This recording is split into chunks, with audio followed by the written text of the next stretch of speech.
Now I'm going to talk about inclusion. And basically, I'm going to talk initially from what the UN Convention has to say in its framework in including disabled people. So the convention initially sets out a number of guiding principles. Firstly, it's respect for inherent dignity, individual autonomy, and independence for disabled people. And that would include non-discrimination. It would include full participation and inclusion in society, and it would entail that we respect difference, respect and accept people who are disabled.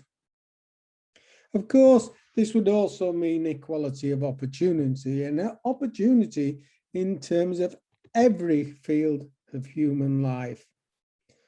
And importantly, to have this equality of opportunity, accessibility is necessary. So accessibility to buildings, as I said before, or to accessibility to political forums, and so on and so on. You can trace that all the way down the line.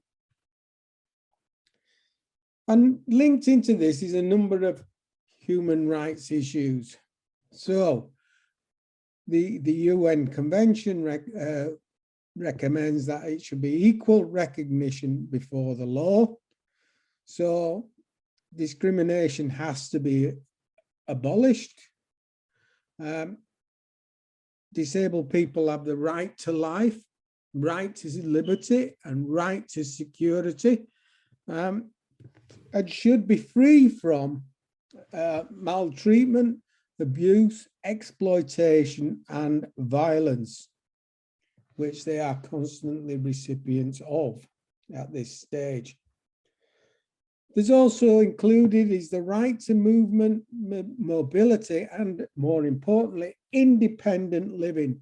And all this would facilitate full inclusion. And entailed in this is the freedom of expression and the freedom of opinion. But to have these expressions and opinion, there is a need to have full access to information so that disabled people are fully informed of the predicaments that they face, of the obstacles that they face, and then they can inform others and try to recruit others to help them get over these obstacles.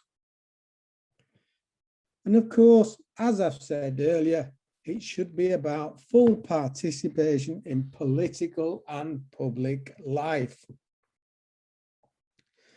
Mixed in is also the right to equal education, the right to work, and the right to employment. Something that the able-bodied have come to expect. But that should be the same for disabled people.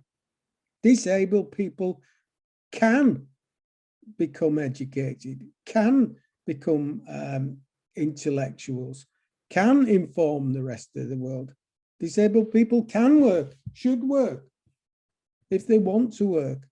But that's the same for the able-bodied. And employment should be there available. And it wouldn't be hard anyway to employ disabled people. All it is about reasonable adjustments, according to the laws as they exist at the moment. Although there is a caveat in there, reasonable means one thing to one and another thing to another.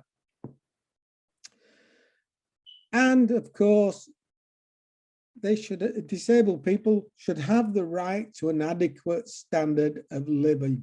So they should have suitable accommodation. They should have social protection. They should have everything that anybody else has within a society.